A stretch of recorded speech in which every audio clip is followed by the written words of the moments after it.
Liam. Liam? What are you doing with that?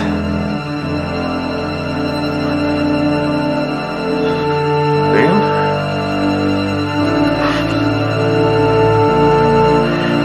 Liam?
Phoenix turned and fired twice. The 35mm bullets spitting through the air and splintering the brickwork 2 inches to the left of the Russian thug's shoulder. A moment later came the reply of the Uzi semi-automatic, and Phoenix twisted round. Mrs. Bundy? Mrs. Bundy? Her lips, searching in the sapphire, honey-scented darkness, found his. Cool, forceful, unresisting, and as the frozen waves crashed down... Afternoon, Mrs. Hutton. Oh, afternoon, Mrs. Bundy. Got your meeting, have you? Yes, I'm on my way. Is Gerald, Mr. Hadleigh, is he in? Yes. You'll be the first. Will I? Oh, right. He pulled her towards him, his powerful, masculine hands tearing at the silk fabric of her Gautier nightshirt. Scum! Scumbag! Scumbag! Scumbag! Scum! The repetitive beat of the inner city drum. Scumbag! Scumbag! Scumbag! Scum! Yes. What is that? It's Hector, my dragon. I thought I might take him to the writers' group. God's woman, you're not serious. How's it going? It was going very well until you interrupted me. Scum. Scumbag. Scumbag. Scum. It's a bit repetitive, isn't it? Yes, it is. That's the point.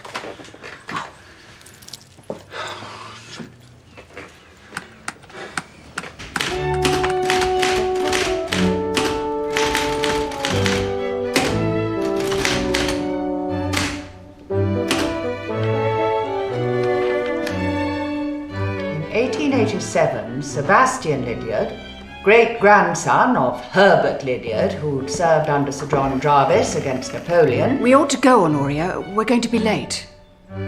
They can wait. I've almost finished the 19th century. Oh, I am pleased. Sebastian Lydiard, Edward Lydiard, the Right Honourable William Lydiard, George Lydiard, Herbert Lydiard, Henry Lydiard, and then... Ralph. Ralph.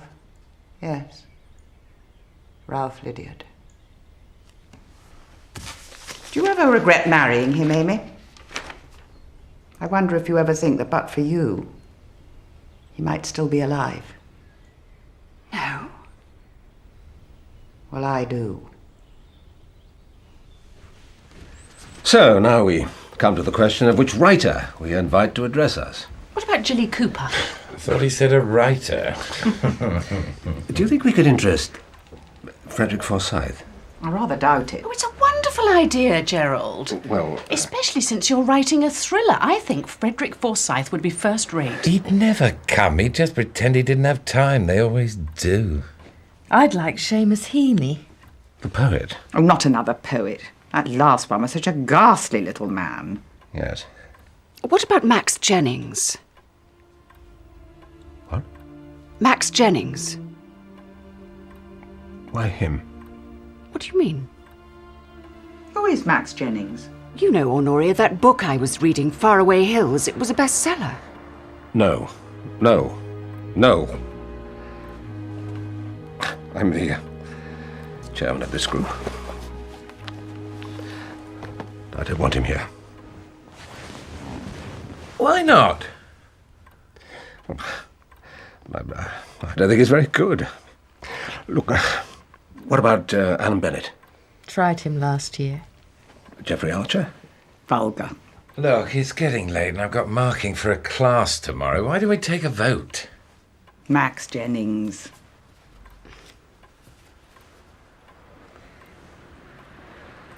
I say no, I'm against it. Doesn't make any difference. It's a majority vote. Max Jennings it is.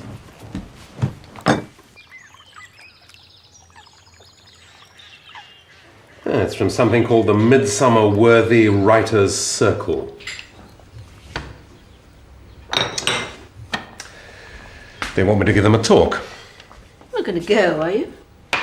Letters from somebody called Brian Clapper. It's got his own letterhead. Chairman Gerald Hadleigh. Do you know him? Isn't it a bit early for that? No, I'm awake. Gerald Hadleigh. They've invited me on July the 1st. Thought you had to be in Dusseldorf or Denmark or somewhere. I'm in Denmark on the 2nd. You don't want to go to a boring writer's circle? As a matter of fact, I do.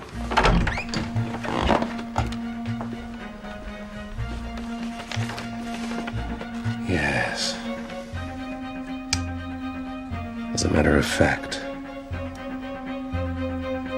I do. You're going to be late. Yeah, it's really quite a treat. Got a couple of burglaries, car theft. Nothing much to hurry in for. If someone doesn't get murdered soon, you'll only get tetchy. No, I won't. See? You already are. No, I am not. No, I'll get it.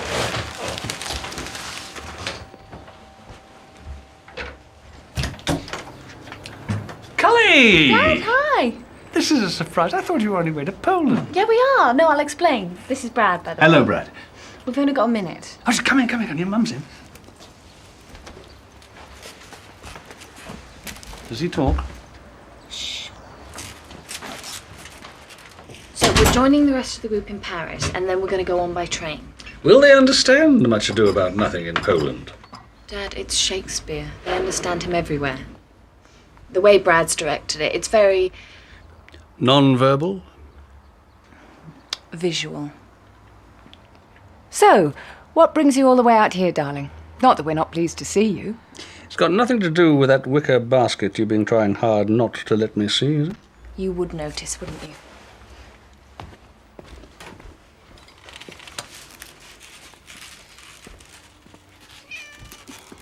Oh. His name's Kilmowski. He's a Russian blue. Is it yours? Yeah, I sort of adopted him. Oh, don't tell me you're looking for new foster parents. Eh? Well, it's just while I'm away. He's very clean. He won't be any trouble. I'll bring you some Polish vodka. Oh, is it bribery now, is it? It's just for 3 weeks. Besides, Mum said you weren't very busy. Well, that is true. Never known it so quiet. Just make sure you remember to come home.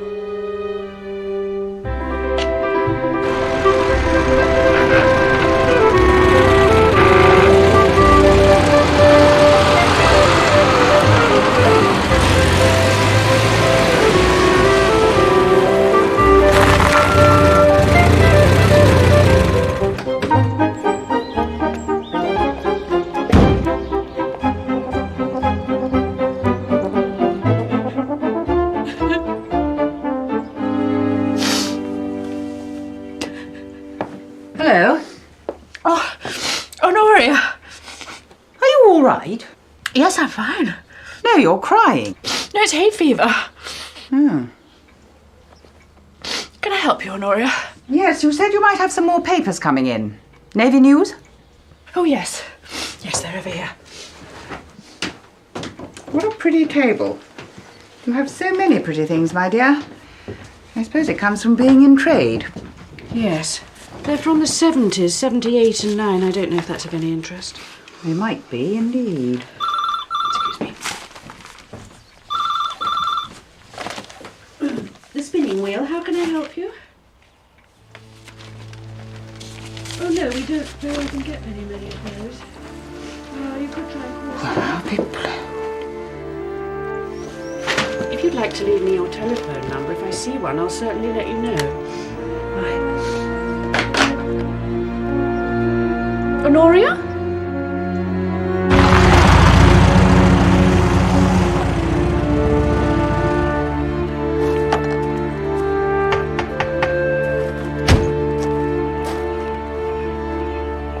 The meeting isn't until 7:30, Honoria.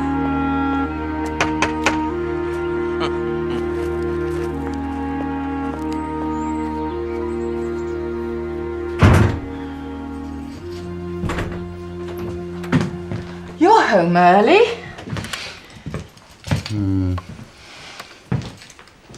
I thought dragons were supposed to breathe fire. Oh, he hasn't learned to do that yet. It's the story. I'm going to have a bath. Get ready for tonight. Max Jennings. I finished his book. It's very good. Oh, well, I'm glad while I was out working you had time for a nice read. If you've got any strength left, maybe you could bring me a cup of tea. Amy, I'll give you a hand? Oh, no, I'm all right. Just getting the shopping. Amy? You all right, Gerald? No, as a matter of fact, I'm not. The thing is, I'm afraid. Afraid? Max Jennings, the writer who's coming tonight. What about him? I knew him a long time ago. Amy, I want you to do me a favor. I don't want you to leave the two of us together. Not for 1 minute. Would you promise me that? Oh, yes, of course. I just don't want to be left alone with him, that's all. When you say a book is true, I don't think it has to be literally the truth. I mean, that's not what writing's all about. You take the truth and you spin something from it. You're creating something new. You're not recording something old. Anyway, I've been talking for quite long enough now, so in conclusion, I would just like to say this. Writers need stamina. We need a wayfaring mind. Nothing should be beneath our attention, but above all, we need luck. And that's what I wish all of you. Thank you. Well, I can't stay very long, I'm afraid. I'm flying off to a signing session tomorrow, but are there any questions?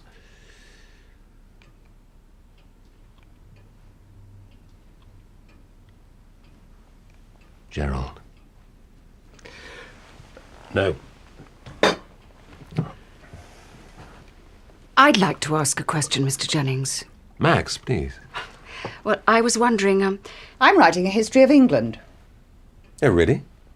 as seen through the personal chronicles of my family, the Lydiards, Here we go. which I've traced back to the 14th century. And the line continues all the way to the Falklands, where my late brother Ralph served as an officer on HMS Leicester. Actually, I do have a question. Yes. You were talking about the truth in fiction. So I'd be interested to know, where do you get your ideas? Mainly from experience. Well, that's interesting. Because, you see, I don't have any experience that I can write about. Not now.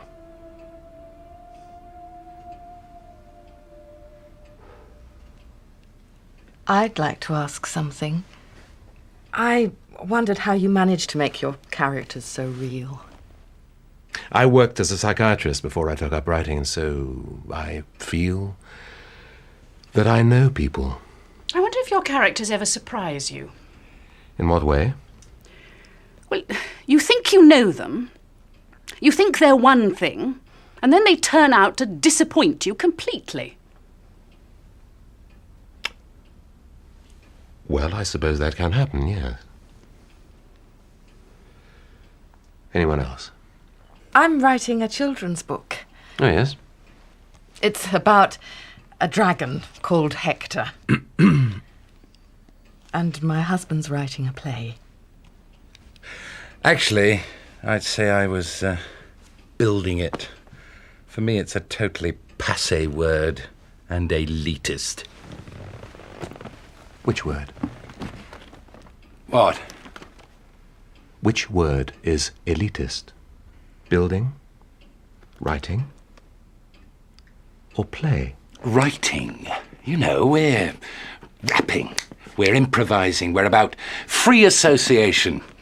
You should come to one of my rehearsals, Max. You might find it dangerous. Well, I'd love to, but unfortunately, I have to go. I have a long journey tomorrow. Thank you very much for inviting me. It's been a most instructive evening. I'll get your coat. Thank you, Mr. Jennings. Good night. We're off too. Got a busy day tomorrow. Marking, rehearsals, staff meeting. You should try a shift at a modern comprehensive, Max. Then you really have something to write about. Thank you, Max. That was really interesting. Well, good luck with the children's book. I'd like to have heard more about it. Home, Amy. Actually, Honoria, What? I was thinking... Really? I didn't think you could manage that on your own.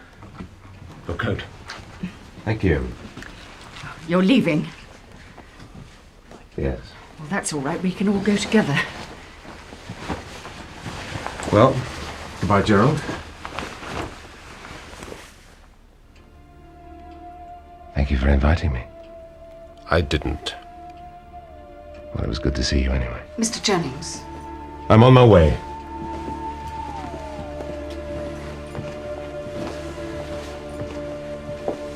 Now, there is something I actually do want to know, Mr. Jennings. Who do you think would be the best person to approach once my history's finished? I don't want it published by just any old firm. I'm afraid I'm not the best person to ask, Mrs. Miss Lydiard. Most of my contacts are in the field of fiction. Really? To be quite frank, we were expecting a much broader range of knowledge. Honoria. Stupid of me, but I seem to have forgotten my gloves. I'll say good night. How very rude. We've got to go back in. What? I promised Gerald. What did you promise, Gerald? What's it matter, anyway? What, Gerald and Max? It's late. We're going home. Now.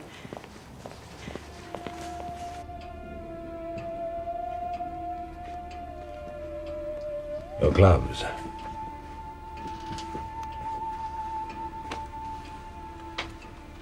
Any chance of a nightcap? I thought you were flying out. To a signing session. Gerald. What are you doing? Why did you come here? I came to see you.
Mr. Hadleigh?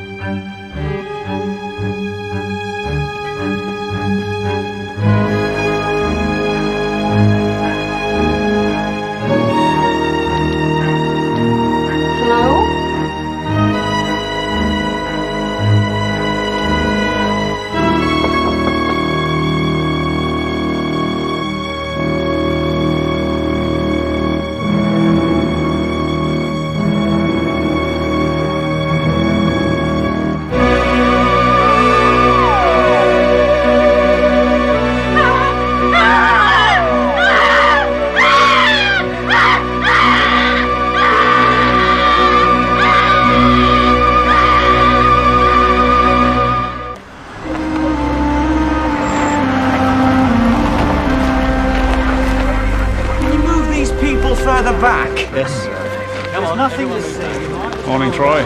Morning, sir. Forgot a name? Gerald Hadleigh, if it is him. He's not quite recognisable.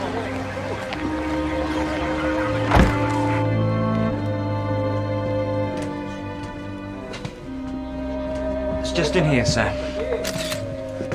Oh, where the blood and the police photographers are. Thank you, Troy.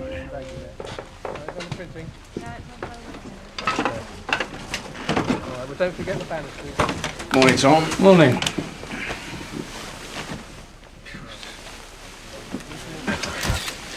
Do we have the weapon? I've had it bagged up in the bedroom with the candlestick. And before you ask, I'd say between 11 o'clock last night and 1 in the morning. It doesn't look as if he put up much of a struggle. No. And then there's the question of clothes. He's not wearing any. I tell you what, though, Tom, whoever did it must have been in a hell of a temper. Probably killed him with the first blow and then just went on bashing. Yes, George, I saw that. Did you notice the cupboard, sir? If you mean the cupboard that seems to have been emptied, it had caught my attention, yes. OK, so where's this cleaning lady of yours? I've never seen, a dead person before. You all right, carry on. Mm. Now, let's start with this morning. Well, the house was in a bit of a mess. It was stuff left over from last night. There was some sort of writer's evening. Was there anything unusual? Yeah, his wife's photograph. She's dead, and he always kept it in the same place, just there. And when I come in this morning, it was moved. So where was it? Well, someone had put it in the drawer. Did you ever meet her? No. He never talked about his wife. He was a very private man. So you came into the house, you noticed the photograph, and then you went upstairs? I knew there was something wrong. Did you go into the bedroom? Of course I didn't go in. Do you think I'm mad? I took one look and I saw him stark naked on the carpet with his head bashed in, nice carpet. Well, of course I didn't bloody go in! So, she didn't go in? Yes, I think we have established that. It could have been opportunistic, sir. A sneak thief caught unawares. He could have been surprised in the bedroom and just panicked. See that Rolex watch on the bedside table, Troy? Yeah? Well, a sneak thief would hardly leave that behind, would he? Now, what about these writers? There were 6 of them. Brian and Sue Clapper, Amy and Honoria Lydiard, their sisters-in-law, Laura Hutton, she owns a local antique shop, and then there was a visiting writer, but Mrs. Bundy didn't know his name. You got any addresses? Well, the Clappers just live over there. Clappers? He's a teacher at Corson Comprehensive. Right, we'll start with them. Oh, and I'd be interested to know what car Hadleigh drove. Why? Garage, Troy. It's empty. The Midsomer Worthy Writers Circle. We meet once a month. Of course, there'd be more space at Gresham Hall. That's Honoria's house. She wouldn't have it, ever since Ralph died. Mind you, the place was like a morgue. Freezing cold, even in the middle of summer. Who was Ralph? Her brother, she worshipped him. Amy was his wife. Now she lives there. If lives is the right word. Of course, I shouldn't talk out of turn. Poor Gerald. Still so hard to believe. How would you describe Gerald Hadleigh last night? Was he happy, sad? Tense. Definitely tense. I thought perhaps he and Laura might have had some sort of a row. They were usually so close, but last night she was distinctly frosty. Mind you, probably had something to do with Max Jennings. Gerald was dead set against his coming. Max Jennings, he was the visiting writer. Yes, Brian, that's my husband, had to invite him because Gerald wouldn't. How well did you know Gerald Hadleigh? Not very well. Nobody did. We've been here about 5 years, and he'd already been here a couple of years. He's a very quiet man. Did you know his wife?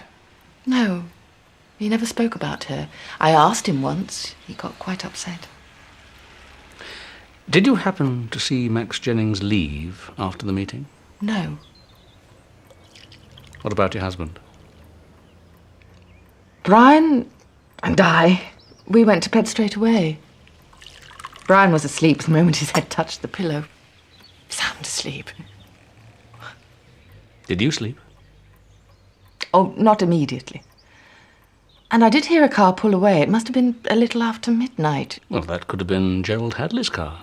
No, Gerald's car was stolen the other day in Corston. She was definitely lying about that husband of hers. Which is why we must try to get to him first before she reaches him. Corston Comprehensive. You have a problem? I went there, sir. 83 to 90.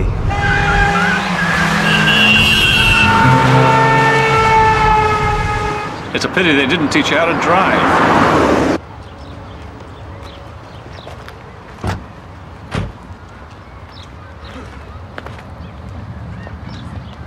It's a library. Science block over there. They always hoped I'd never come back. You weren't happy here, then? I couldn't wait to get out. Yeah.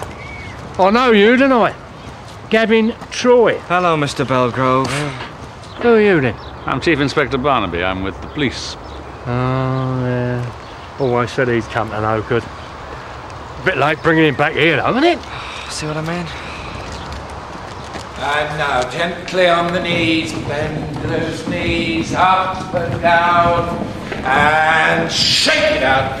Shake it out. You got a piece of sticky tape on your fingers and you want to get it off? Shake it out. Remember, making pictures now. Adventure. Explore. Reach out.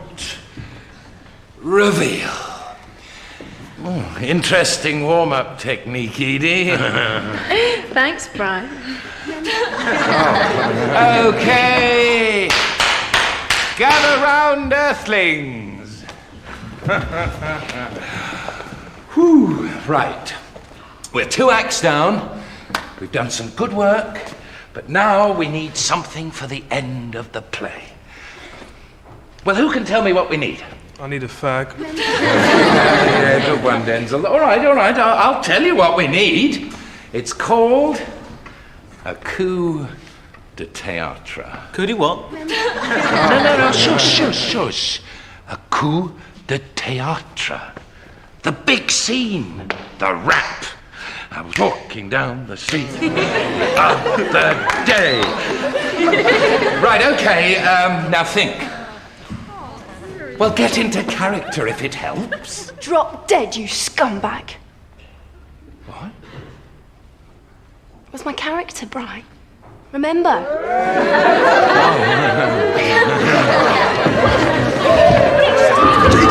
Yes, now careful now. No, there. No, please.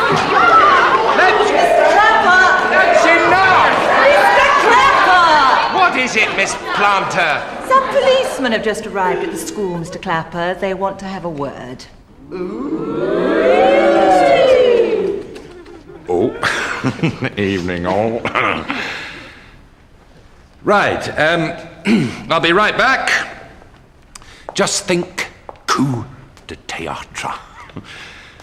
See if you can surprise me.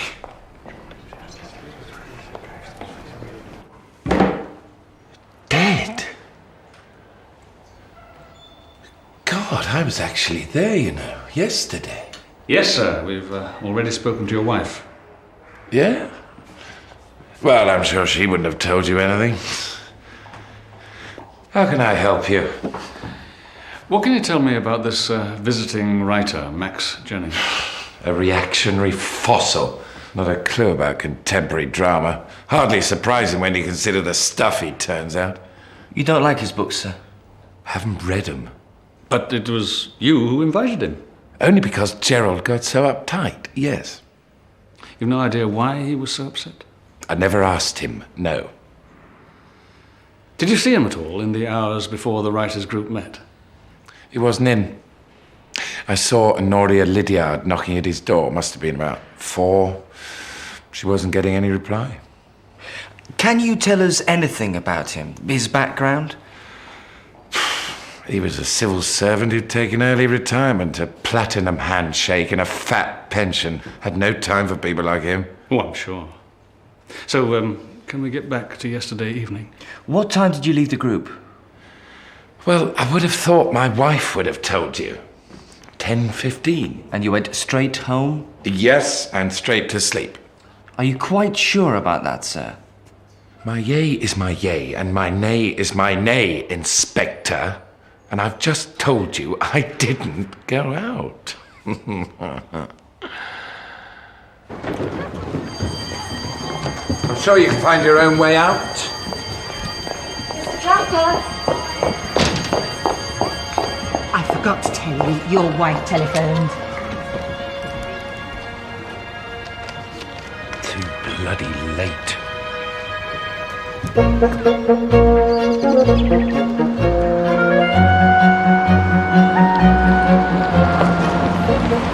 Gresham House, Honoria Lydiard's home.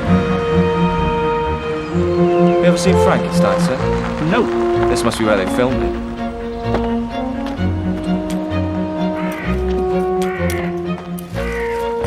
Can't you read? No hawkers, no circulars. Go away, I shall call the police. Mrs. Lydiard, Miss Lydiard, yes. we are the police. Causton CID. Can we go inside? If you must.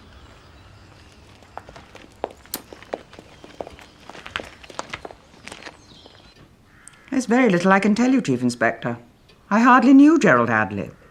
It seems that hardly anyone in the village did, Miss Lydiard. I saw him once a month. The Writers' Circle, that's all. You were seen at his house on the afternoon of his death, Miss Lydiard, knocking at the door. Are you trying to suggest that this horrible business has got anything to do with me? I'd agreed to help with the food. Gerald said he'd contribute towards the cost, and I went round to collect the money, that's all. Honoria, have you heard? Oh. These people are from the police. And you are? Amy Lydiard, Honoria's sister-in-law. So it's true about Gerald. We are investigating a murder, Mrs. Lydiard, yes. Oh, dear. Did you both come back here after the writers' evening? Yes. We drove home together. And then? I retired straight away. I had a bad headache. The visitor, Max Jennings, had been allowed to smoke. Disgusting habit. And you, Mrs. Lydiard? Not quite straight away. I made us drinks. Cocoa, actually. They don't want to know every detail of our domestic life, Amy. I'm sorry. Why don't you tell them how much sugar you put in, too? I'll say good day. I'm sorry? I'm a Lydiard, as is my late brother's wife. Our name is woven into the very warp and woof of England, above reproach. I suggest you pursue your inquiries elsewhere. Warp and what? Woof. Honoria adored my husband, Chief Inspector. Her brother... That's him there. After he died, I had no money, so she let me live with her. I do some light housework. In return, well, most of it really. Thank you. Mrs. Lydia, what can you tell me about Gerald Hadleigh? He was terrified of meeting Max Jennings. Oh, Chief Inspector, this is all my fault. He asked me not to leave the two of them together. Not for a minute. And I promised him. Gerald Hadleigh. Yes. He said he was frightened, and I said I'd stay. But then everything went wrong. Why? What happened? We were the last to leave. Honoria, Max Jennings, and me. And then... I seem to have forgotten my gloves. How very rude. We've got to go back in there. I wanted to go back in, but Honoria was in a hurry to leave.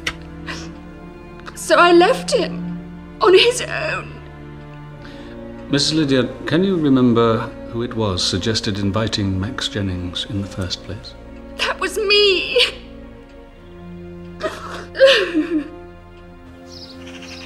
God, how can people live like that? Don't think Amy Lydiard's got a choice. I wonder what she'd do to get away.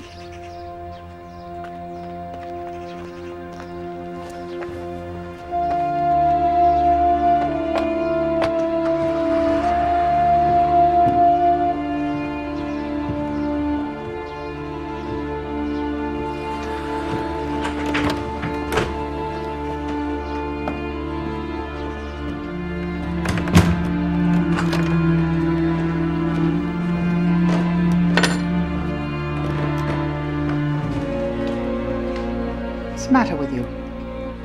Nothing, Honoria. It's just all been so sudden. Afraid I can't help you, Mr. Barnaby. My husband isn't here. He flew to Denmark after that writer's thing, signing books. Max is very big in Denmark. Did he come back here after the writers' group meeting, Mrs. Jennings? No, it was easier to overnight at Heathrow. Do you remember the name of the airline? No, Well, do you know how we can reach him? no. I have to ask his secretary, Bouncing Barbara. She made the reservations. Barbara? Barbara Neal. What's her name? Do you know where we can get in touch with her? No, not really. Look, will you excuse me? I really don't think this is to do with me.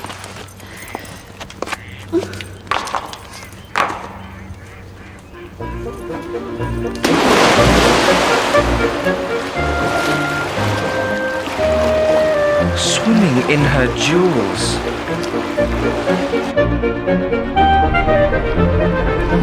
Get hold of this Barbara Neal, and while you're at it, check the passenger lists of all the flights to Denmark. You think Max Jennings... Right, and stop here.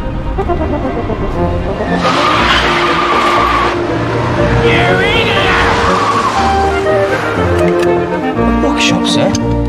Yes, Troy. Books.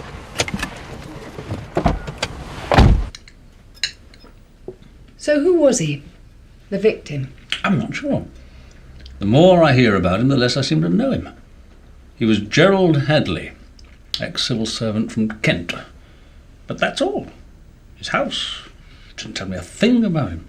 What do you mean? Well, he had no character. There were no souvenirs, no mail, no personal documents, not even a driving license. Just a photograph of his dead wife. Just one photograph. Doesn't that strike you as strange? How many have you got of me? Oh, I have two of you in my wallet. Now, whoever killed Hadleigh took away a suitcase. How do you know that?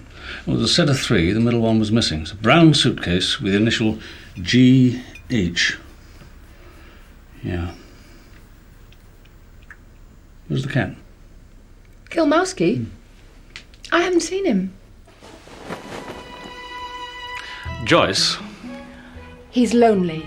don't care if he's manically depressed, he's not sleeping there. Just for tonight? Not tonight, not ever.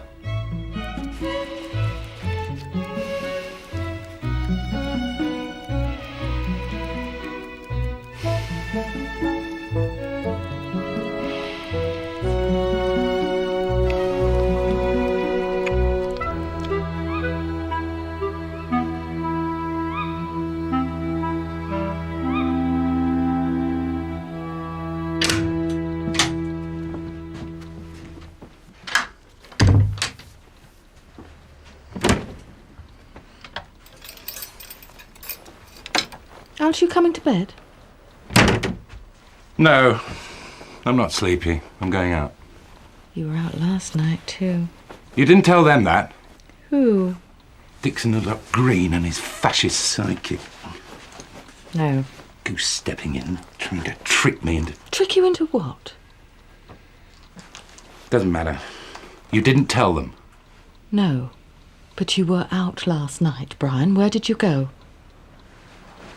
Round the green, blow the cobwebs. Then why didn't you tell them that? Why did you have to lie? Oh, forget it. Just forget it.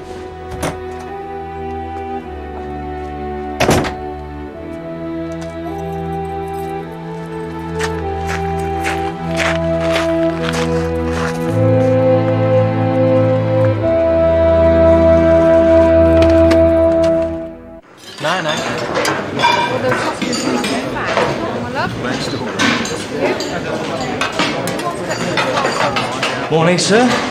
Good morning. I've got that information on Hadleigh's car, sir. A blue Celica. Registration Papa 844 Alpha Papa Charlie. Reported stolen between 9 and 11 in Corson.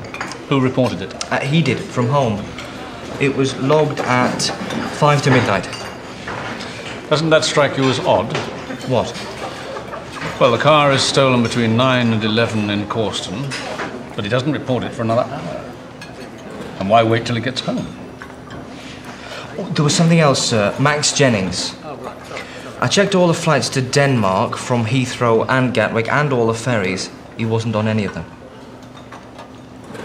What was the name of that secretary of his? Bouncing Barbara.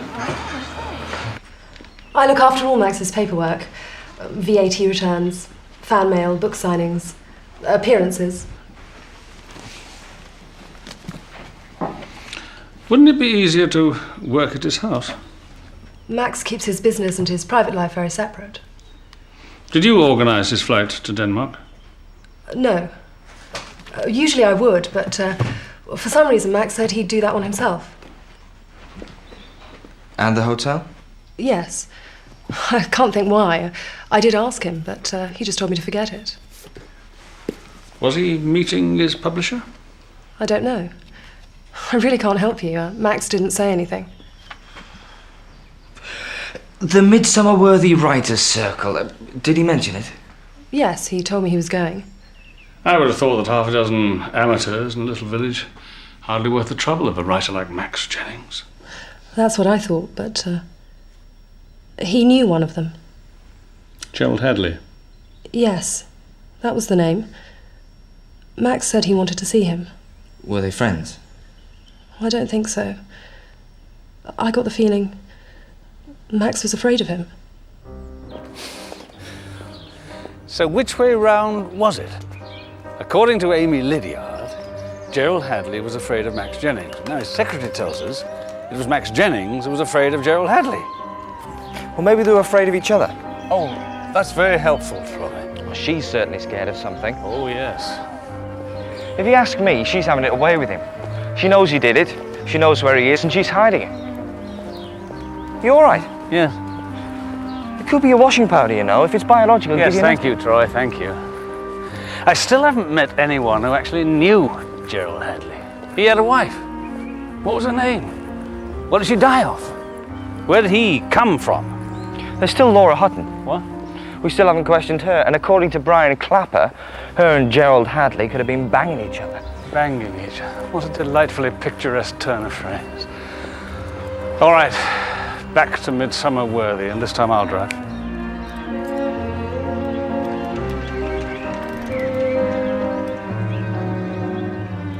didn't really know Gerald. No, I'm sorry.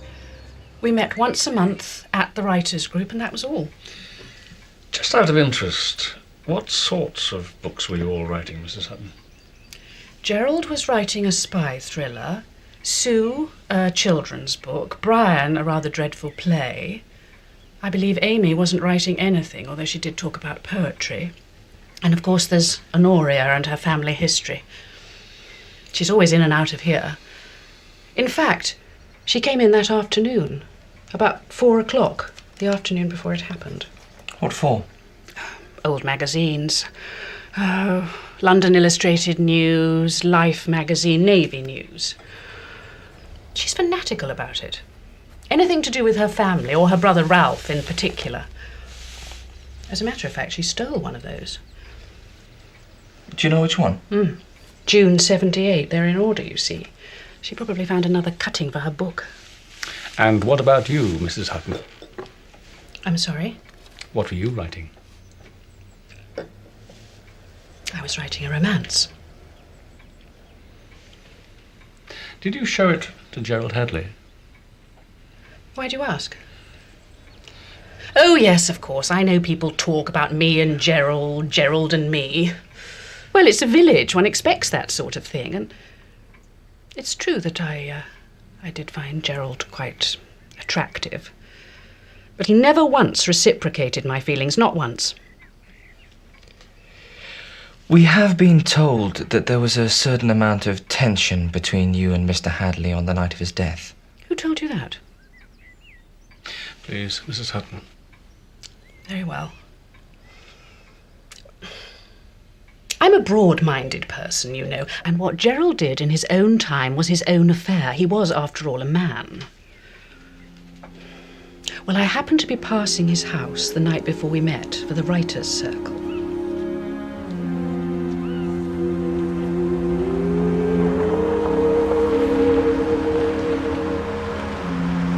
I'm a bad sleeper, and I often go out walking quite late at night.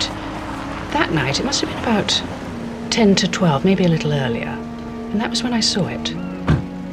A woman arrived in a local Corston cab. She paid the driver, got out, and walked towards Gerald's house. I thought she was going to ring the bell, but she let herself in. She had a key.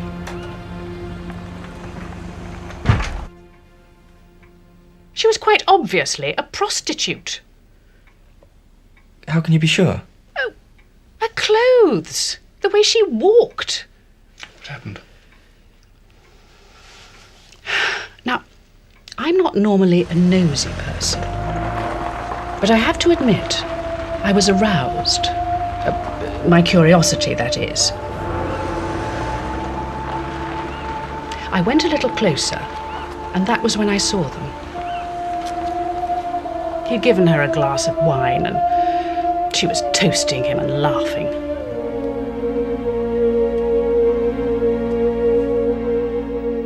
Now, I didn't mind being rejected by Gerald. I didn't mind at all. But to think of him turning to that sort of... You were angry? No, I wasn't angry. I was disappointed.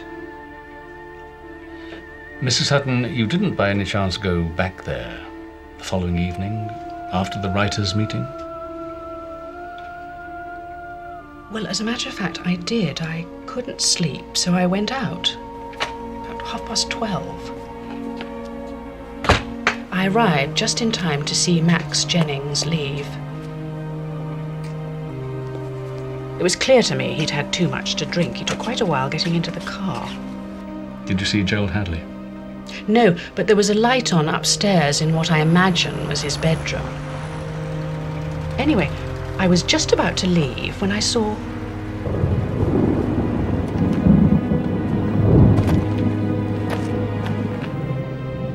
It was Brian Clapper. And he went home? I don't know. He could have gone anywhere. I left. You see, I didn't want to be seen outside Gerald's house in the middle of the night. I mean, it could have been misconstrued.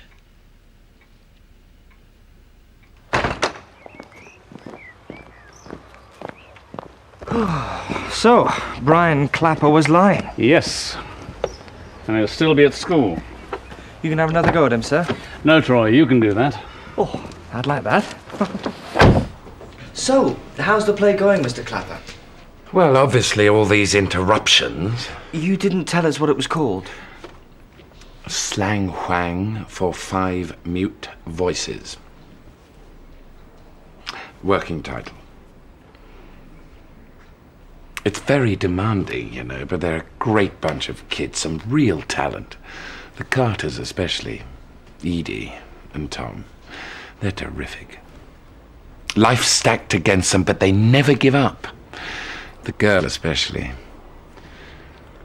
Edie. There was just one detail we wanted to get straight, Mr. Clapper. Oh, yes.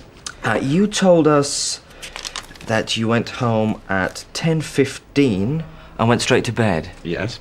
Well, we have a witness who says they saw you returning home sometime after midnight.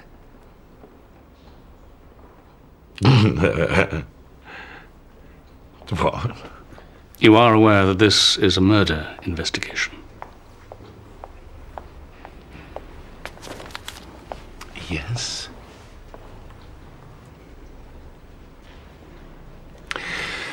Well, that night,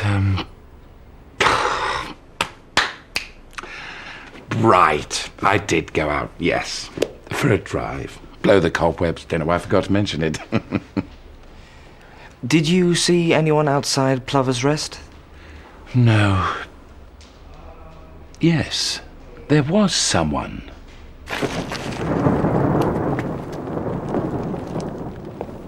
But I didn't see them. I was sort of, behind the car, you see, and someone did walk past. I didn't see who it was. Can you tell us actually where you went that night, sir? No. You weren't perhaps on your way to some sort of tryst? Tryst? No, of course not. I was walking, just walking. I woke up and I went for a walk.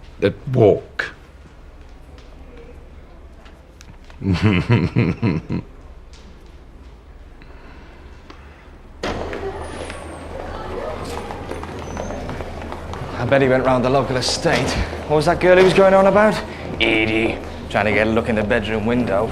You enjoyed that, didn't you, Troy? 7 years misery here. It's nice to get a bit of revenge. Oh, yes. Arrest you, Brian. Are you a suspect? Yeah, I bet you did it, Brian. Why did you do it, Brian? Was it money? All right, no, get up. Just sit down.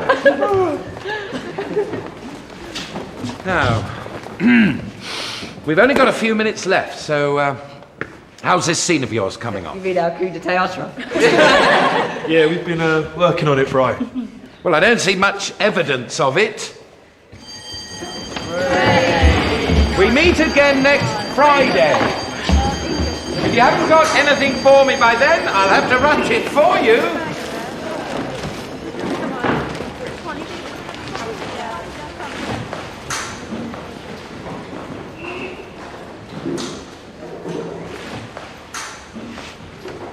Edie?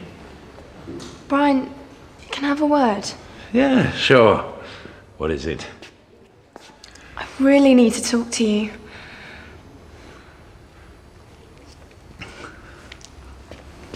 Well, that's what I'm here for.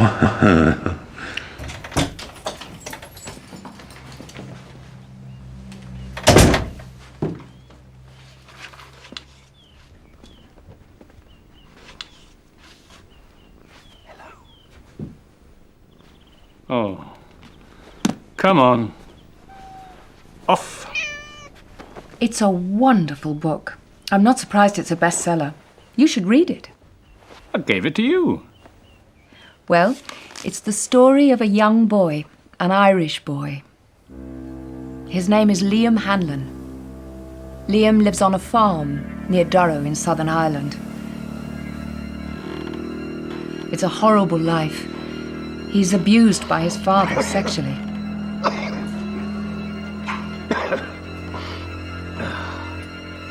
Liam. When he's 13 years old, Liam shoots his father with his own shotgun and runs away.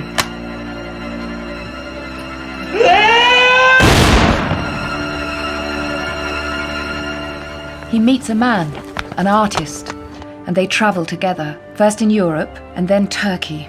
Oh, the faraway hills. Jennings has a wonderful way with language. Listen. Is it autobiographical? It reads that way. Liam has bought a flat overlooking the Albert Hall. How'd you get the money? From the artist. He's painted him lots of times, always in historical dress, and they've made a fortune. Anyway, listen. He lies on the bed, the cushion cool against the curves of his neck, and traces his past against the mouldings on the ceiling. Tom! Oh, I'm sorry, I must have got a bit of flu from Troy. I'm sorry, go on, it's good, it's good. You better get that. I'm sorry.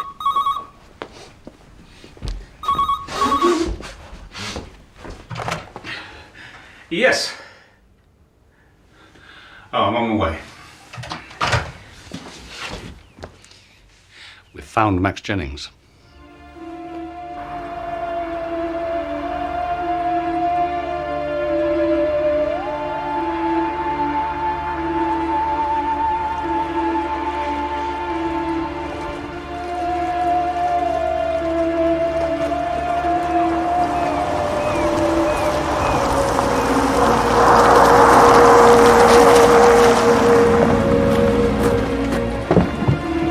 Inside, sir. Oh, surprise me, Troy.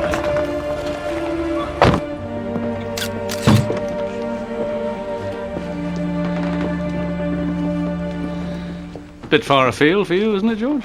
It's my case too, Tom, and I fancied a day by the sea. So did he, by the look of things. So what do you think? He's been dead 48 hours or more. Poison? I wouldn't be surprised. Look at the eyes. Bilateral ptosis, and there's a little pigmentation at the hair root. Are you all right? Yeah, what? It's a very nasty rash at the side of your neck. Well, I suppose that's it then. That's what, Troy? The end of the case. What do you mean? Well, we already know that Gerald Hadleigh and Max Jennings knew each other in the past. There must have been some sort of feud, and it got out of control. Jennings bludgeoned Hadleigh to death. And then when he came to his senses and realised what he'd done, he came down here and ended it all, rather than face the music. That's what you think, is it? Yes. Well, I don't. Who was Gerald Hadleigh? What was he before he came to Midsomer Worthy? Whatever happened to his wife? We still don't even know her name. It's like a blank jigsaw. We've got some of the pieces, but not even the start of a picture. Let's take the day Gerald Hadleigh died. Honoria Lydiard visits Laura Hutton. The spinning wheel, how can I help you? And she steals a newspaper. She actually steals a newspaper. Well, if you'd like to leave me your telephone number. We know from Brian Clapper that she went straight from the shop to Gerald Hadleigh. The meeting isn't until 7:30, Honoria. Why? Well, she said it was something to do with the catering. It was a bit late in the day to be worrying about the food. And then, when the evening was finished, why did Max Jennings go back into the house? Why didn't Amy Lydiard manage to stop him? Well, I promised Gerald. And if Jennings did kill him, what about the empty cupboard and the missing suitcase? What was taken? And why was Hadleigh naked when he died? And we've still got to think about the night before the murder. Thanks, Bob. This woman, Laura Hutton, claims she saw. Who was she? And if Laura Hutton was in love with Gerald Hadleigh, could she have been jealous enough to bash his head in for unrequited love? Right. I want you to check every minicab in Corston until you find the one that dropped off the blonde woman in Midsomer Worthy midnight on the 31st.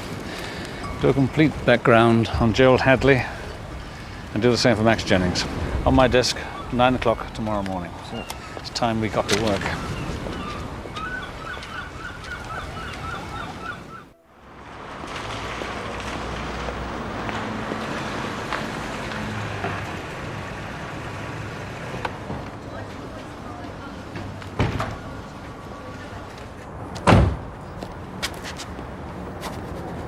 You all right, sir? Yes. What news on Hadleigh? We've got no record of his marriage. We can't find an insurance number. There's no birth certificate.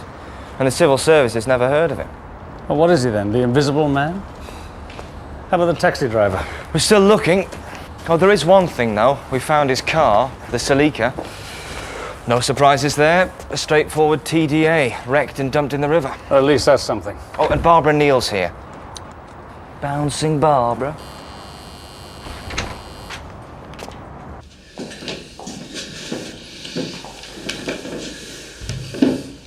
I hope you realise I could have you charged right now with obstruction. I didn't mean to. I didn't want to, but what else could I do? You could have told us the truth and saved us all a lot of time. That seaside cottage was built for two, wasn't it? Max Jennings and you. All right. When did it start? Max used to be a psychiatrist before he was a writer. I was his receptionist. Then I was his secretary. And then... we'd been seeing each other for 2 years. You knew he was dead, didn't you? Tell me. There was no Denmark. That was just what we told Selina. The plan was we were going to meet there, at the cottage. He'd gone down the night before, and I followed. It was easier for us to go down separately. Max? I got there about lunchtime. Maxie, darling? You're not in bed already? Maxie? Max? He was lying there on the bed. I thought he must have had a heart attack or something. I never dreamt. And what could I do? I couldn't tell you about him without telling about us. I mean, nobody knew. Nobody. We could have saved 48 hours if she'd been straight to the... Bless you. God damn it, what is wrong with me? Sir? What? Gerald Hadleigh. We found his solicitor. What sort of man was Gerald Hadleigh, Mr. Jocelyn? Well, he was a very private man, unusually reserved. But we looked after his legal affairs for him, including the purchase of Plovers West 7 years ago. Do you know where Gerald Hadleigh came from? London, I can't tell you more than that, although I believe he did retain a property there. How do you know? We handled a purchase, though no sale. I'm sure more details will come in once we have probate. Oh, you're handling his will as well, are you? Oh, yes, that's right, yes. We'd be grateful for any details. Ah, well, I shall... This is a murder investigation, Mr. Jocelyn. Quite. Yes, well, it's very straightforward. The bulk of his fortune went to the St. Martin's School of Art. Mr. Hadleigh wished to endow 2 scholarships. Was there a lot of money involved? Oh, yes, indeed. How much exactly? In cash? Oh, at least £2.5 million. What? Are there any personal bequests? Oh, yes, indeed. Let us see. Here we are. Now then, he left £500 to a Mrs. Bundy. He's cleaner. And 10,000 to the local cricket team. Oh, yes, he left a picture, an oil painting, to a Mrs. Laura Hutton. Ah, yes, and a somewhat larger sum of £100,000. Who to? £100,000? Oh, goodness! Did you know that Mr. Hadleigh was planning to leave you something, Mrs. Lydiard? He did sometimes joke about it. He said it would amuse him to rescue me from Honoria. When did you come to live here? It was after Ralph died. We had a little house in Spain. We were trying to make a life there. But Ralph got ill. I wrote to Honoria, of course. And the next day she just arrived. She nursed him. She did everything for him. It was as if I wasn't there. And then after Ralph died, she talked to the doctors. She brought his body back to England. I didn't have a penny. There was nothing I could do. And there's nothing more you can tell us about Gerald Hadleigh, about that night? I wish I'd gone back. I should have. I promised him. But you didn't. I told you I was making us hot drinks. Honoria had hers in the study. I had mine in bed. It's the warmest room in the house. Will you leave now you have money? Oh, yes, of course. I hate it here. And I can't I? I'm rich. Amy, why haven't you started the lunch? These officers have come to give me some news, Honoria. Good news. Well, I'm sure it's of no interest to me. Oh, as a matter of fact, there was something we wanted to ask you, Miss Lydiard. What? Oh, it's only a detail, but I'd be interested to know. What was it that you saw in the Navy News that you took from Mrs. Hutton's shop? I suppose she told you about that. Do you deny it? We just want to know what was in it. It was on page 5. There was a picture of the Leicester. That was Ralph's ship. Exactly. I took it for my book. Could I see it? Just out of interest?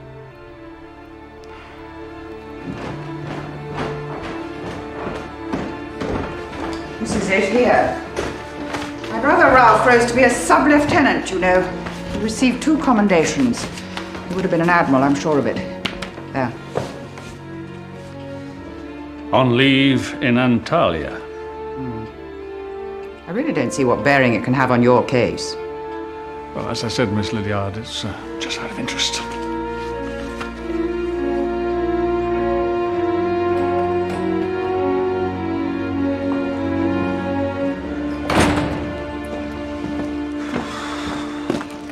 Well, that doesn't get us anywhere.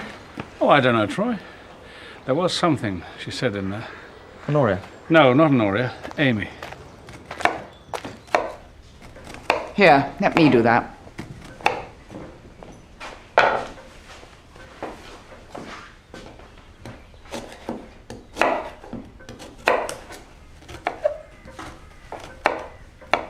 Honoria, I must talk to you.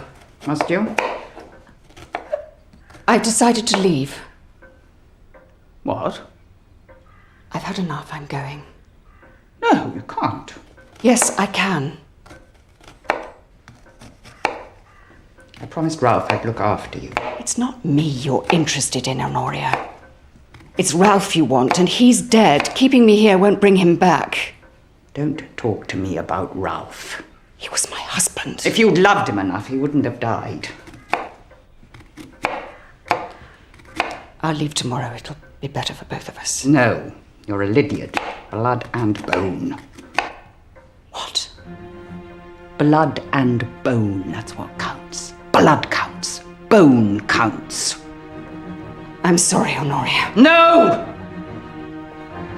I want to look after you. I want to see you. I need to have you here.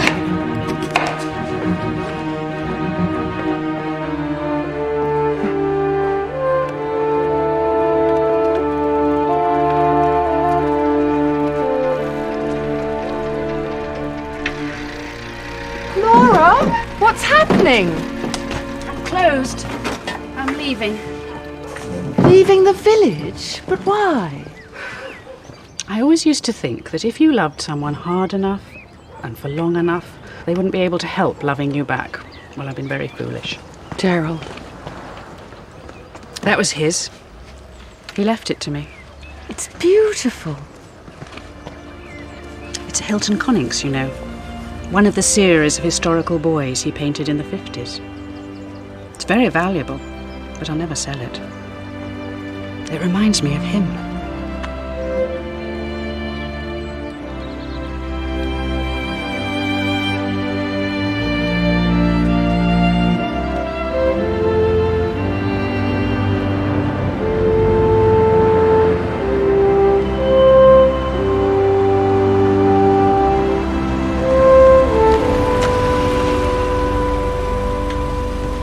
His name's Baker. He's over there, sir. Thank you.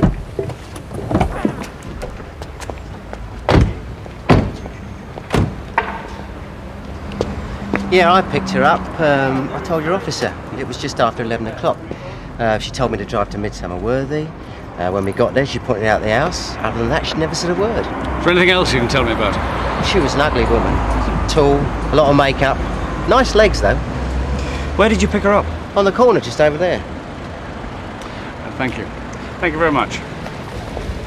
She could have come from anywhere. Didn't you listen to what he said? Because it could explain the empty wardrobe in Hadleigh's bedroom, and why he had no clothes on. And maybe the photograph of his dead wife, too. What, you think this woman took his clothes? No, I don't. This is what we're looking for.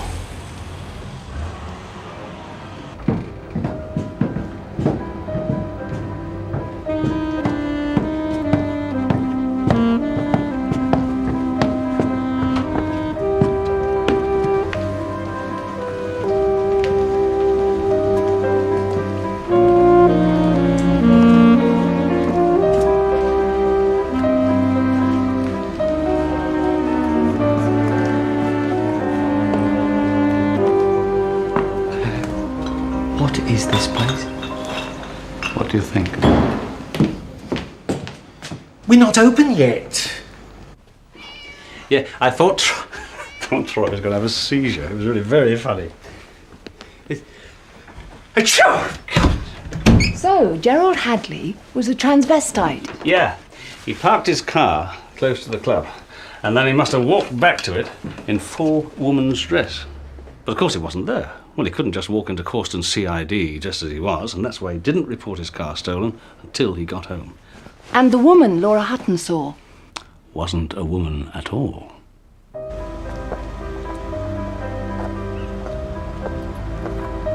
It was dark, and Laura Hutton was hidden in the bushes, and you probably only got a back view anyway.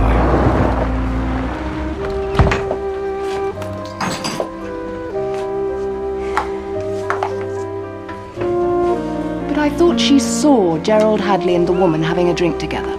That's what she thought she saw. There was a mirror in that room, Joyce. And if you ask me, what Laura Hutton saw was Gerald Hadleigh toasting himself on his lucky escape. My glands are swollen. You're not looking at all well, Tom. Shouldn't you see the doctor? I'll see how I feel when I wake up. It's only a bit of flu.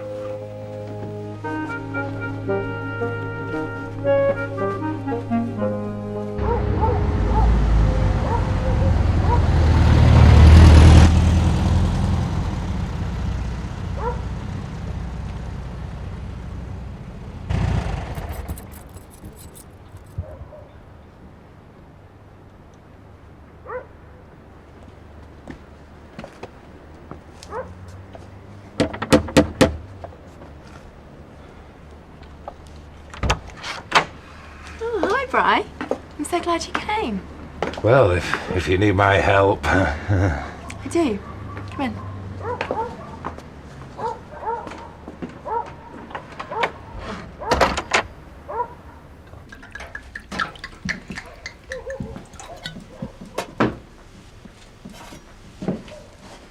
Here you are, Bri. What is it? Thunderbolt. Mixed wine. Apples and lemons and all that. Oh, cheers.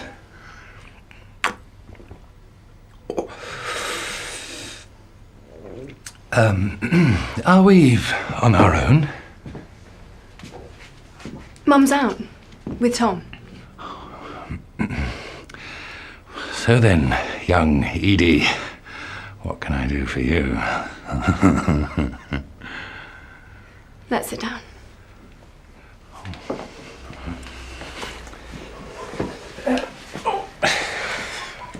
play, Brian.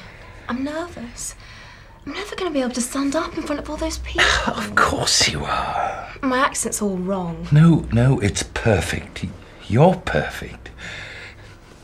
Believe me. But I don't like the character. She really gets on my tits. Please say you'll help me, Brian.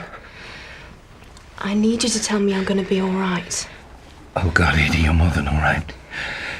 You're fantastic. You're the best. You don't know how much I've dreamed of this. Oh, Brian. Oh, Edie.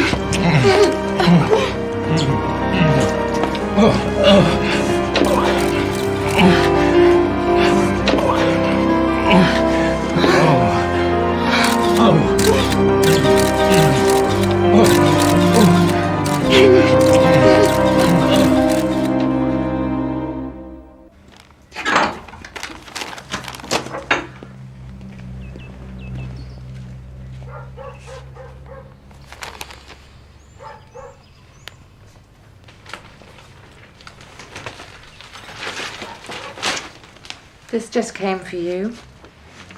Bit early for the post, isn't it? Wasn't in the post. Hand delivered. No stamp. Did you see who delivered it? Didn't look. Oh, did I tell you Laura Hutton's leaving the village? Seems very sudden. Oh, and I spoke to Amy too. You won't believe what has happened. It's an absolute miracle. For God's sake, woman!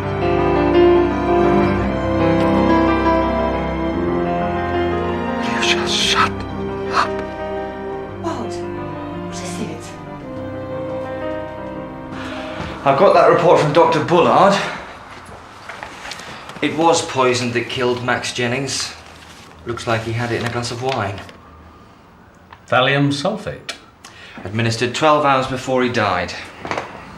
That was when he was with Gerald Hadleigh in Midsomer Worthy. Thallium sulfate's a slow-acting poison. Hadleigh could have slipped it into Jennings' drink while he was still at Plover's Rest, and Jennings could have attacked Gerald Hadleigh without realizing he was already dying himself. But the clothes. Why take the clothes? Well, somebody didn't want us to know he was a gender bender. Chief Inspector Barnaby. Oh, yes, Chief Inspector James Jocelyn here of Jocelyn, Tibbles and Delane. Yes, Mr. Jocelyn.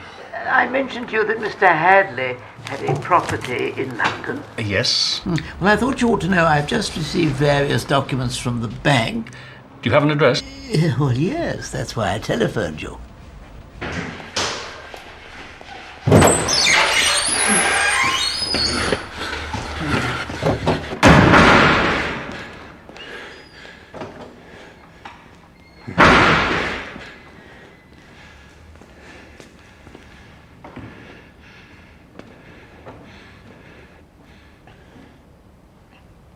So, you got here then?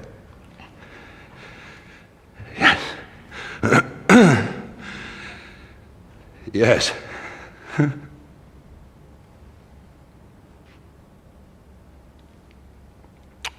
So, what's all this about, then?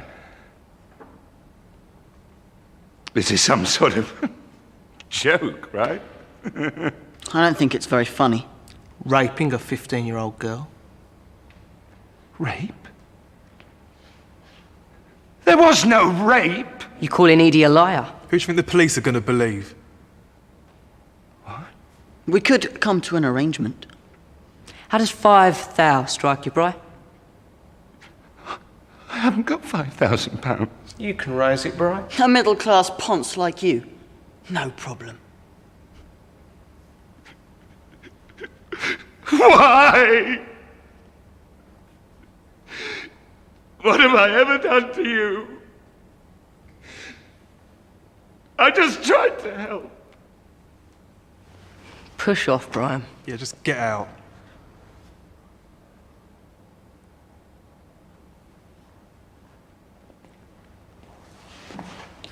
Oh, Brian.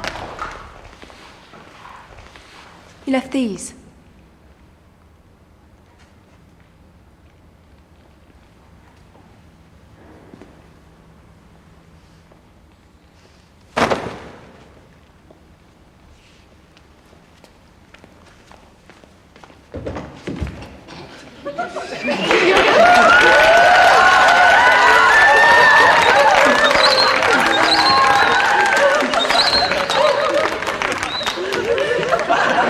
So what do you think then, Brian? Was it good? Oh, it was great. That was our coup de théâtre. What? It was a scene. You told us to work on a scene. You said we had to surprise you. I bet we surprised you. A scene? Yeah, so that we can, like, work it into the play. You can do what you bloody well like! I must have been mad ever to have wasted 5 minutes, let alone 5 months on any of you!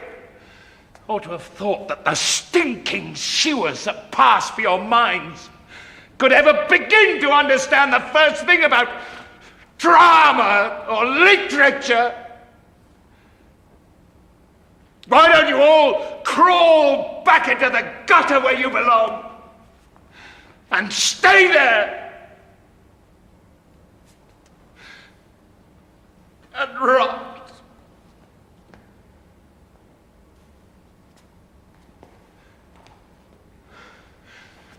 Scum!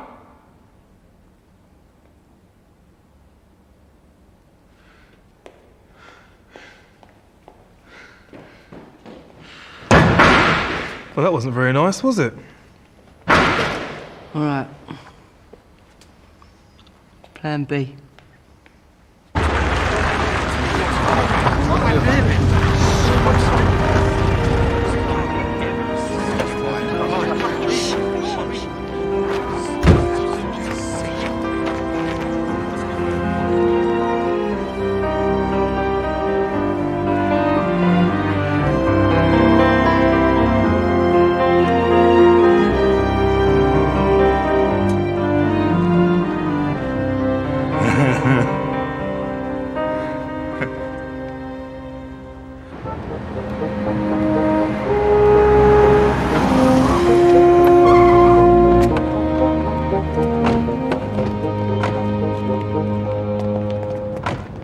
Well, this is it. Looks like there's a storm coming.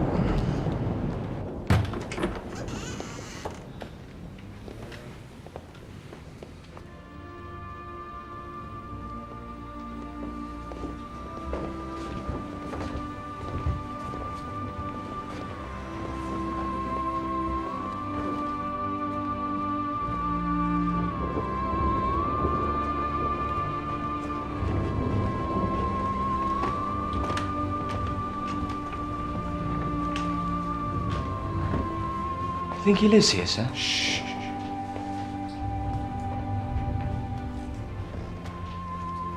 Why do I feel as if I know this place? What?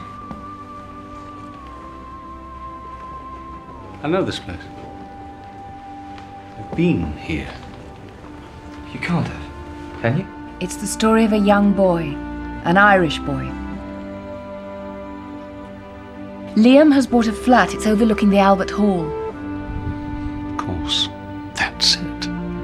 It's a wonderful book. It was all in the book. Which book? He lies on the bed, the cushion cool against the curves of his neck, and traces his past against the mouldings on the ceiling. The book Max Jennings wrote about Gerald Hadleigh. That's how I know this flat. It was in the book. It's not possible. Oh, yes, it is, Troy. Look. His name is Liam Hanlon. He meets a man, an artist. He's painted him lots of times, always in historical dress.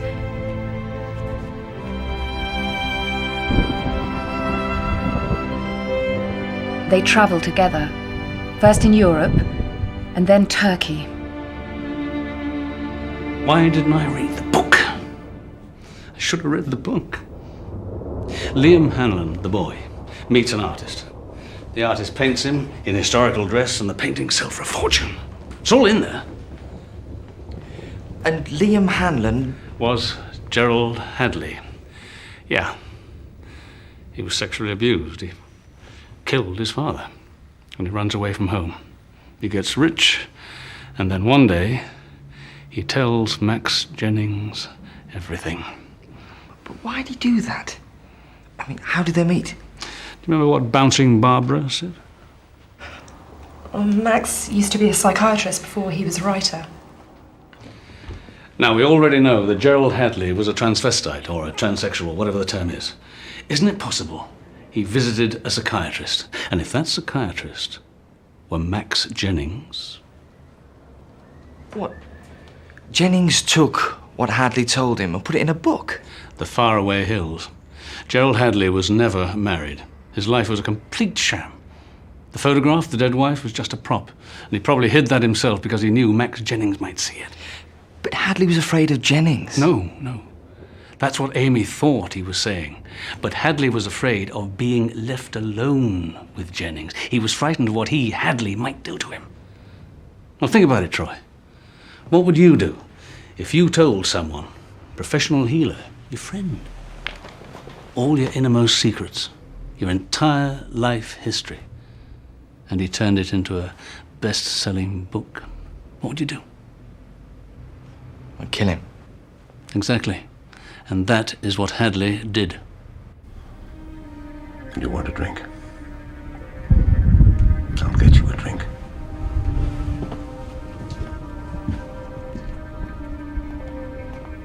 We'll never know exactly how he did it.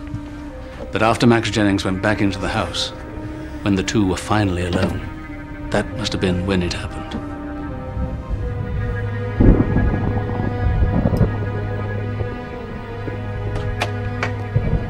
Laura Hutton was outside when Jennings came out. She told us he took his time getting into the car. She thought he was drunk. She was wrong. He'd been poisoned, and he was feeling the first effects. So, Gerald Hadleigh killed Max Jennings.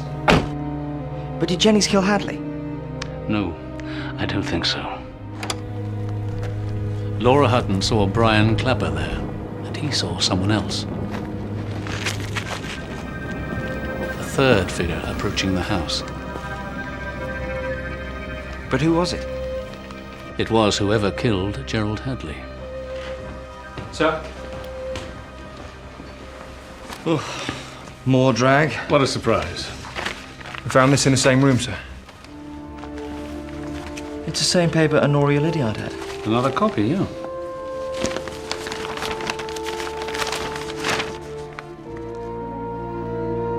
He received 2 commendations. He would have been an admiral, I'm sure of it. There. First in Europe, and then Turkey. Antalya.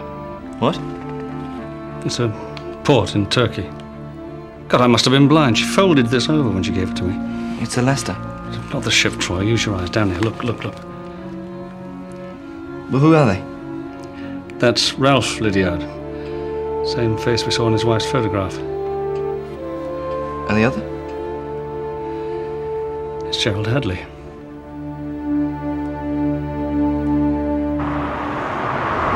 Liam, the character in the novel, spent time in Turkey, but we now know that Liam was actually Gerald Hadleigh. Which means Gerald Hadleigh was in Turkey. Exactly, which is where he met Ralph Lydiard. Antalya. Yeah. That's what sent Honoria scuttling round to Hadleigh's house. She was besotted with her brother. And here, suddenly, there was someone in the village who actually knew him.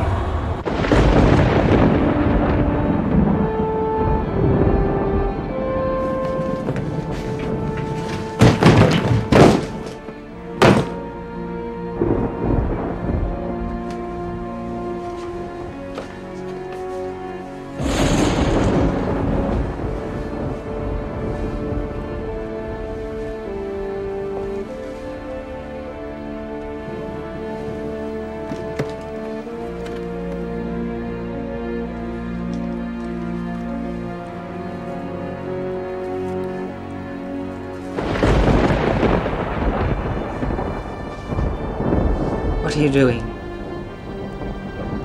I was getting a case, Honoria. To pack.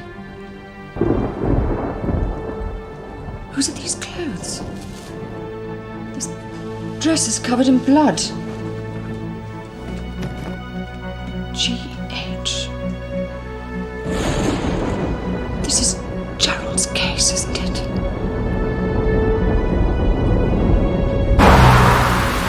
Honoria killed Gerald Hadleigh. Of course she did. Amy almost gave her away when she contradicted her. When? When we first asked Honoria about her movements on the night of the murder, do you remember what she said? I retired straight away. I had a bad headache. Retired didn't mean go to bed, which is what I thought she meant. Amy actually told us the next time we met. Amy went to bed. Honoria retired to the study. And then she went out again a few minutes later. Back to Gerald Hadleigh's? Oh, yes. I couldn't believe he'd known my Ralph. My darling Ralph. I tried to see him earlier that afternoon, but he wasn't there.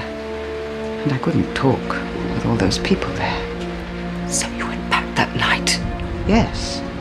I had to see him. I couldn't wait.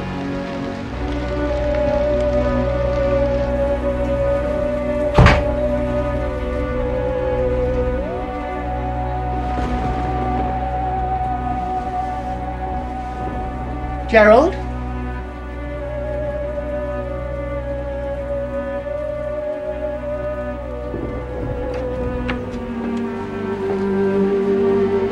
I couldn't believe what I was seeing. So disgusting, so beneath contempt. But I asked him about Ralph. I had to know. That's what I'd come for. Do you know what he told me? Do you know what he said? Yes, I knew him. Your dearest darling, Ralph. We were lovers, Honoria. I had him, and he had me. Now get out of my house!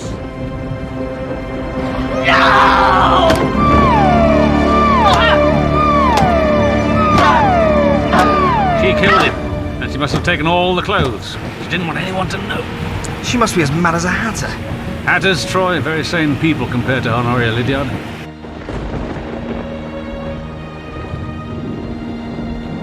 You should have died too, not just him.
What have you done? It's Ralph. You've brought him in here. You're mad. Jump. Go on the window. Jump. No.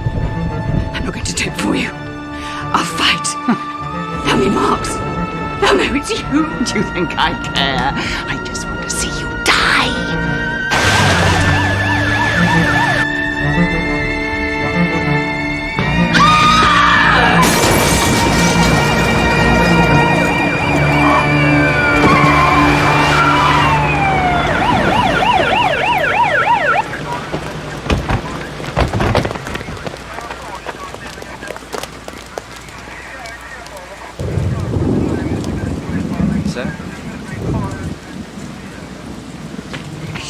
She wanted me to die.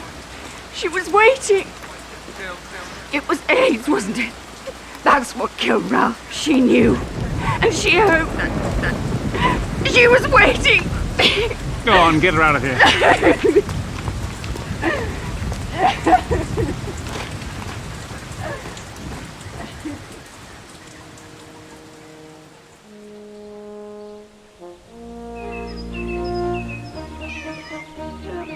Don Pedro forgot all his lines. And Brad? No. He called the whole thing off. Cully! Dad! Did you see Dr. Preston? Yes, I did. It's not serious, is it? I'm afraid it is, yes. It seems I have an allergy. An allergy? What to? Oh no. Oh, yes. What? Cats.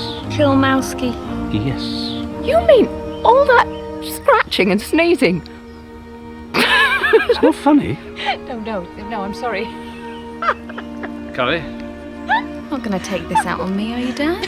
Oh, yes, I'm going to make your life hell.